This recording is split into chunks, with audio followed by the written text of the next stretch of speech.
Sir आप कितना strong मान रहे हो राजौरी अनंतनाग बिलखुसूस इस पार्लियामेंट्री सीट के लिए? मैं आपसे पूछना चाहूंगा, पहले कहा जाता था कि नेशनल कॉन्फ्रेंस 370 और 35A के लिए वोट मांगती थी, अब पीरी मरीदी के नाम पर वोट मांग रही है। कहा यह भी जा रहा है कि मियां साहब ये इलेक्शन कंटेस्ट नहीं करना चाह रहे थे, उनको जबरदस्ती इस इलेक्शन में लाया गया है। कई एक स्पीच में मैंने भी सुना है, उमर साहब कहते हैं कि पॉलिटिकल लीडर्स तो हमारे पास बहुत सारे थे जिनको हम इस इलेक्शन में खड़ा कर सकते थे, लेकिन अब हमें एक वो चेहरा चाहिए था जिसके पास स्पिरिचुअल पावर भी हो। कहीं ना कहीं जाहिर होता है कि नेशनल कॉन्फ्रेंस अब स्पिरिचुअलिटी के नाम पर, पीरी मरीदी के नाम पर लोगों को गुमराह करना चाह रही है कि आप आइए, आपकी पीर हैं, अगर आप वोट नहीं दोगे तो पता नहीं क्या हो जाएगा। कहीं हमें लोगों से ये बात भी सुनने को मिलती है। और मियां साहब कहा यह भी चाहता है कि इस सीट के लिए तैयार नहीं थे, वो ये इलेक्शन कंटेस्ट नहीं करना चाहते थे, लेकिन उनको जबरदस्ती धकेला गया है। देखिए मेरे भाई, जबरदस्ती किसी से कुछ नहीं कराया जा सकता। नेशनल कॉन्फ्रेंस एक कैडर बेस बात है, नेशनल कॉन्फ्रेंस एक तहरीक है। नेशनल कॉन्फ्रेंस में लीडरों की कमी नहीं है। नेशनल कॉन्फ्रेंस में बहुत से लीडर और नेशनल कॉन्फ्रेंस का जो फैसला होता है वो नेशनल कॉन्फ्रेंस की लीडरशिप नहीं करती। नेशनल कॉन्फ्रेंस में जिसने इलेक्शन लड़ना होता है उसमें कॉन्स्टिट्यूंसी सेगमेंट इंचार्ज और उसके बाद हमारे पार्लियामेंट्री बोर्ड होते हैं, पार्लियामेंट्री अफेयर्स कमेटीज हैं, ये उसमें जाके फैसला होता है। और जब आपको याद होगा सुरनकोट में हमारा जलसा हुआ, बहुत से लोग इलेक्शन लड़ना चाहते थे, ये एक दो नहीं 10-15 लोग थे जो इलेक्शन लड़ना चाहते थे। सुरनकोट में जब हमारा जलसा हुआ तो उमर साहब ने अपनी तकरीर में वहां पे कहा कि मैं ये जो 18 के 18 सेगमेंट के इंचार्ज हैं मैं उनको पूछूंगा कि किसको इलेक्शन लड़वाना। जब सेगमेंट इंचार्ज से पूछा गया, यहाँ उस कैंडिडेट को लाया जाता है जो पीर पंजाल में और अनंतनाग में उनको वहां के लोगों को भी एक्सेप्ट हो और यहाँ के लोगों को भी एक्सेप्ट हो। तो जब हमने उसमें रखा, उसमें 3-4 लोगों के लिए डिस्कशन थी। डिस्कशन के बाद जब लीडरशिप ने देखा कि सबने एक राय से फैसला किया और उस एक राय फैसले के बाद जो है मियां साहब का नाम वहां पे आया। मियां साहब ने कभी पार्टी के लिए मना नहीं किया या मियां साहब ने कभी ये नहीं कहा मैं लड़ना नहीं चाहता। अब वहां भी कोई आपके जैसे कोई मीडिया हजरात हैं, हजरत बड़े हैं यहाँ पे, यहाँ हजरतों की कमी थोड़ी है। तो वो कोई बंदा उनके पास घर पे गया तो उसने जाके वहां कहा भाई मुझे इंटरव्यू करना है। तो मियां साहब अभी से नहीं, आज से 1 साल पहले उनकी सेहत ठीक नहीं थी, तो उनको डॉक्टर ने एडवाइस किया था कि आप थोड़ा रेस्ट करिए, ज्यादा एग्जर्शन नहीं करिए। तो जो कोई वहां बंदा था उसने कहा होगा उनको कि साहब अभी वो आराम कर रहे हैं, वो ठीक नहीं है। तो फिर बस आपको पता ही है यहाँ कहानी चलाने वाले बड़े हैं, तो कहानी उन्होंने चलाई। उन्होंने 12 बजे ये कहानी चलाई और जब मियां साहब के नोटिस में ये बात आई, लगभग 1 बजे के करीब 1-1.5 घंटे के अंदर उन्होंने वो क्लियर कर दिया। उन्होंने कहा कि मेरी साल पहले सेहत ठीक नहीं थी, मैं इसके लिए। बाकी अब ये जो मर्जी कहें, यहाँ तो ये भी है कि कुछ लीडर ऐसे, मैं नाम नहीं लूंगा, वो आज से महीना पहले उन्होंने ऐलान किया कि हम जनाब फलानी पार्टी को वोट डालेंगे। तो यहाँ पे जो है, आज आपको मैं ये भी बता दूं, आपको लगता है बीजेपी डायरेक्टली इलेक्शन लड़ने में नहीं आई, क्योंकि बीजेपी को पता था कि अगर मैं डायरेक्ट इलेक्शन लड़ूंगी तो उनका यहाँ पे बिल्कुल सफाया हो जाना। सर उनका अब सपोर्ट भी को फैक्टर हो सकता है सीट के लिए। जी वो सपोर्ट करे, जो मर्जी करे, हमने उनको रोक सकता है जमहूरियत में। अब ये जो कैंडिडेट, कुछ कैंडिडेट है, मैं नाम नहीं लूंगा, ये बीजेपी स्पॉन्सर्ड कैंडिडेट है। तो आज हमारे जम्मू कश्मीर के लोग इतने बेवकूफ हैं, उनको पता नहीं है, उनको सब पता है। सर मैं कल पीडीपी के एक लीडर की जो इंटरव्यू सुन रहा था, वो ये कह रहे थे कि नेशनल कॉन्फ्रेंस का जो लीडर है वो बीजेपी का सपोर्टर है, क्योंकि बीजेपी उनको सपोर्ट कर रही है। बिकॉज के जब ईडी ने फारूक साहब का पीछा किया, 120 करोड़ रुपए का क्रिकेट एसोसिएशन के घोटाले में उनका नाम था, तो फारूक साहब ने ये कहा था कि हम आपको सपोर्ट करेंगे। एमसी का जो कैंडिडेट है वही बीजेपी का जो है कैंडिडेट है। देखिए मैं उस पर नहीं बोलूंगा, अगर कोई उनको किसी के ऊपर कोई अगर केस है कुछ है तो उसके लिए कानूनी कार्रवाई है, मैं उस पर नहीं कहूँगा क्योंकि ये लीगल मैटर है, उस पर नहीं कहूँगा। लेकिन जहाँ तक मुझे ये पता है कि नेशनल कांग्रेस की लीडरशिप, फारूक साहब हो या उमर साहब हो या कोई भी, वो सारे साफ शफाफ हैं। हुकूमत आती हैं जाती हैं, पिछले 4 साल की पीरियड में सारी जमातें खाली हो गई इधर से उधर। यहाँ ऐसे भी लीडर हैं जो 6 महीने इधर रहते हैं, 6 महीने पहले कहते हैं नेशनल कॉन्फ्रेंस बड़ी अच्छी जमात है जी, हो इन्हें सारे इसी को वोट देना। तो जब 6 महीने होते हैं जनाब नेशनल कॉन्फ्रेंस बड़ी खराब है जनाब, अब पीडीपी अच्छी होगी। फिर 6 महीने बाद देखते हैं वो कहते हैं नहीं जनाब पीडीपी भी खराब है। बेसिकली जमातें खराब नहीं होती, ये लोग ऐसे होते हैं बीच में। अब लोग समझिए उनके कि वो क्या है, उनकी क्या मंशा है। बाकी मैं आपको बताऊं आज मुल्क में क्या हो रहा है। केजरीवाल सिटिंग चीफ मिनिस्टर को उन्हें अंदर डाल दिया। क्यों डाला? इलेक्शन थे। तो इससे कुछ नहीं होता है, तब्दीली आती है। जब जुल्म की हद होती है उसके बाद फिर तब्दीली आती है। आज देख लीजिए मुल्क में किस तरीके का माहौल बन रहा है। मैं ज़्यादा मुल्क की तरफ या वापस में ज़्यादा नहीं, ज़्यादा मैं अपनी ही बात करूँगा। पीर पंचाल के अंदर और अनंतनाग सीट पे इंशाल्लाह हमारी सीट जो है हम जीतेंगे और आप देखेंगे मुकाबला 90-10 का होगा। सर जिस तरह आपने बीजेपी के सपोर्ट की बात की, हम ये भी जानते हैं कि उमर साहब पहले कश्मीरी थे जिन्होंने भाजपा की जो है कैबिनेट में मिनिस्टर रहे। सुनिए वही वाजपेयी जी वो लीडर थे जिन्होंने हिंदुस्तान पाकिस्तान के रास्ते खोले। सर वाजपेयी साहब ये भी कहते थे कि हम 370 को एब्रोगेट करेंगे, सुने, हम राम मंदिर बनाएंगे। मेरी बात सुनो ना, बात सुनो मेरी। वाजपेयी साहब वो लीडर थे जिन्होंने हिंदुस्तान पाकिस्तान के रास्ते खोले। वाजपेयी साहब वो लीडर थे जिन्होंने पार्लियामेंट के अंदर शेख साहब के लिए तारीफ की। अगर आपके पास वीडियो नहीं होगा मैं आपको भेज दूंगा। और उन्होंने कहा अपने उसमें कि भाई अगर जम्मू हिंदुस्तान की तारीख में कभी कोई बात की होगी, कभी कोई बात आएगी, तो जब तक उसमें शेख साहब का नाम नहीं आएगा तब तक वो मुकम्मल नहीं है। और उसके बाद उन्होंने ये भी कहा कि दोस्त बदले जा सकते हैं, पड़ोसी बदले नहीं जा सकते। उन्होंने जम्मू कश्मीर को एक खासी तवज्जो दी और उस तवज्जो को देखते हुए उस वक्त अलायंस किया। उन्होंने कोई ऐसी बात नहीं कभी की जिसमें लड़ाई की, फिरके की कोई बात नहीं। तब की बीजेपी और आज की बीजेपी में जमीन आसमान का फर्क। सब फर्क हम देखते हैं। मेरी बात सुनो, पहले मेरी बात सुनो। हमेशा जब इंटरव्यू करते हैं अगले की भी सुननी चाहिए। तो जमीन आसमान का फर्क है। बीजेपी ने एक बिल हिंदुस्तान में लाया सीएए का। अब आपने बात की ना, आप क्या चाहते हो हम उस बीजेपी के साथ जुड़े जिस बीजेपी ने सीएए का बिल लाया? सीएए का बिल है क्या? अभी बहुत से हमारे लोग जम्मू कश्मीर में जिनको पता नहीं है।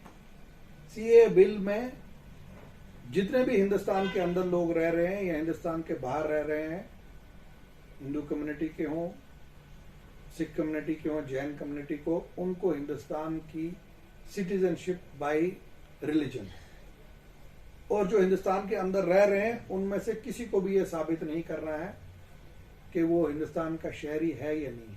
सिर्फ और सिर्फ जो मुस्लिम है उनको ये साबित करना है कि वो हिंदुस्तान के शहरी हैं या नहीं, उनको कागज दिखाना है। क्यों ये दो पॉलिटिक्स, क्यों ये पॉलिसी? अगर ये कानून लाना था सबके लिए इक्वल रखना था।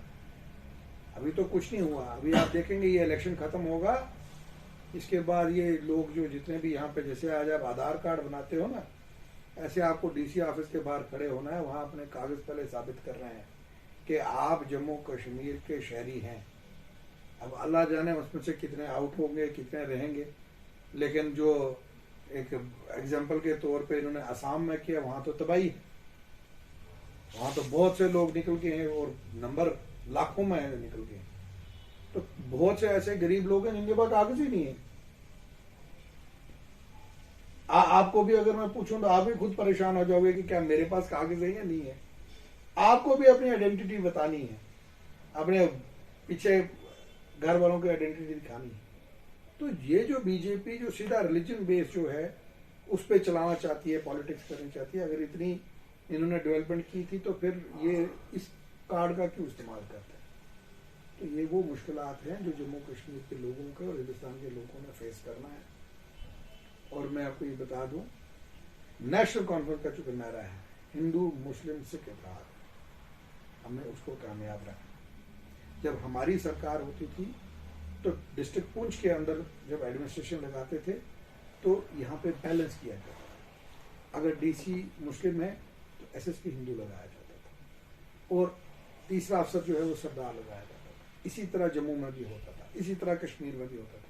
एक बैलेंस का माहौल होता था। जब दफ्तर में जाते थे तो अलग बात है। आज तो सिस्टम ने खत्म कर दिया,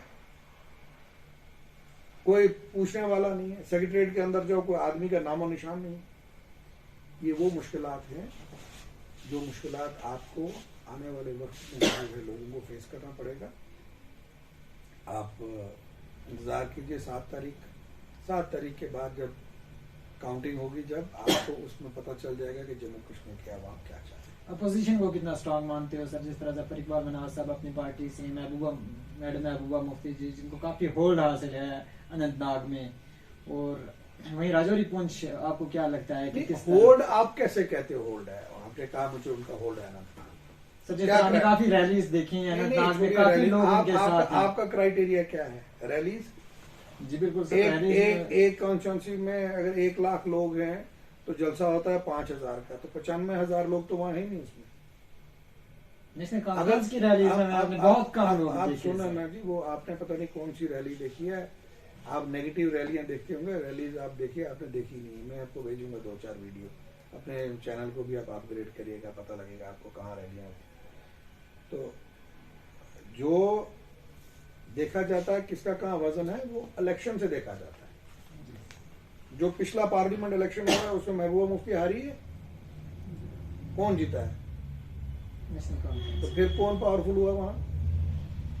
बताओ ना मुझे, फिर कौन पावरफुल हुआ? सर राजौरी पुंछ भी मैटर करता है। अब राजौरी पुंछ चलो को भी रजो, जोड़ आप दिया है, वहीं- पहले अब अनंतनाग की आपने बात की ना, मैं अनंतनाग का आपको क्लियर करूं।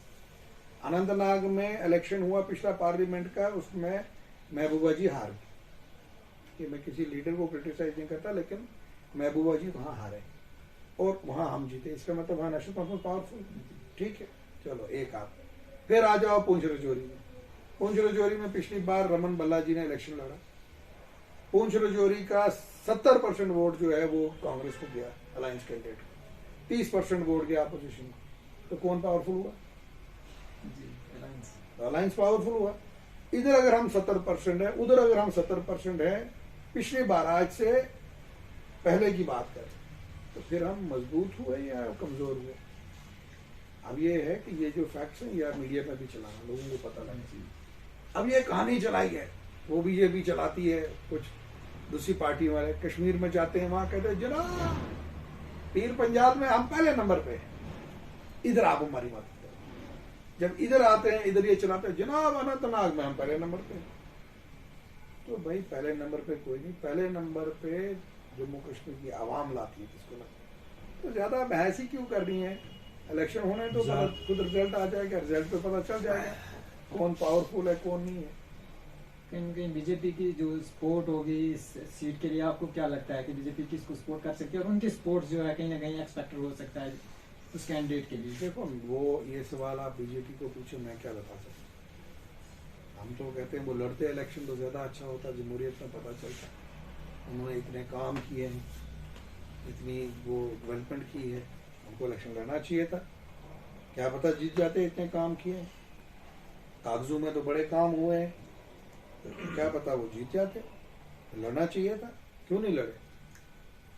अब वो मैंने कल एक इंटरव्यू देखा, वो वहाँ पे उनके लीडर बड़े परेशान थे। तो खैर चलो, अब उनके हाथ में भी क्या है, ये मुसीबत ही है जम्मू कश्मीर के फैसले दिल्ली से हो रहे हैं, जिनको पता ही नहीं है जम्मू कश्मीर में है क्या। तो ये मैं यही आपको कहूँगा, कुछ जो लोग जो बीजेपी में गए हैं वो अपनी मर्जी से नहीं गए हैं, फिर से आपको कह रहा हूँ वो गए हैं अपनी मजबूरी से। तो उनको भी मैंने अपने वर्करों को भी सबको कहा कि उनको भी मत बोला करें कुछ, क्योंकि वो मजबूरी से गए हैं। तो वो जैसे गए हैं वैसे ही आएंगे, तो कोई घबराने वाली बात नहीं है। हमारे जो इलेक्शन ये है, इस इलेक्शन में इंशाल्लाह 3 की 3 सीटें नेशनल कांफ्रेंस जीतेगी। और इंटरव्यू खत्म नहीं कर रहा था सर मैं, मुझे बीच में याद आ गया कि गुप्कार अलायंस क्यों टूटी सर? गुप्कार अलायंस टूटी नहीं है। गुप्कार अलायंस एक जो जम्मू कश्मीर को इकट्ठे रखने के लिए गुप्कार अलायंस बनाया था, उसके लिए था। अगर हम खाली उपकार अलायंस पे ही चलें तो फिर हम जम्मू कश्मीर को उसका हक नहीं दिला सकते, जिसमें 370 35A रियासत का दर्जा है, वो हम फिर वापस नहीं दिला सकते। वो हम वापस तभी दिला सकते हैं जब पूरे हिंदुस्तान के लोग हमारे साथ हैं। तो जब पूरे हिंदुस्तान के लोगों, फिर हमने देखा कि जो पार्टियां जो सबको इकट्ठा चलाना चाहती हैं, इंडिया अलायंस बना, तो हम सारे इंडिया अलायंस के मेंबर बने, महबूबा जी भी उसके मेंबर बने, सारे जम्मू कश्मीर की पार्टियां जो लाइक माइंडेड थी वो उसकी मेंबर बनी, क्योंकि हमें ये उम्मीद है कि जिस वक्त हिंदुस्तान में इंडिया अलायंस की गवर्नमेंट बनेगी, हम जम्मू कश्मीर के हक जो है वो वापस ला सकते हैं। उसको मजबूत करने के लिए हम इकट्ठे हुए, और जब वहां पे हम गए, हमने वहां बात की, बाकी कोई ऐसा नहीं था। गुप्कार अलायंस में कोई ऐसा लिखा हुआ नहीं है कि कोई इलेक्शन का हमारा अलायंस होता, उसमें यह था कि जम्मू कश्मीर की ताकत के लिए हम इकट्ठे हों। लेकिन आज अगर हमें जम्मू कश्मीर को कामयाब करना है तो वो सिर्फ हो सकता है आपका इंडिया अलायंस के अंदर, जिसमें बहुत सी पार्टियां, मैं नहीं कहूँगा उसमें कोई कांग्रेस ही बॉस है, तो सब पार्टियां बॉस, और ये जब सब पूरा क्लब इकट्ठा होगा, इकट्ठा होने के बाद ही जो है लोग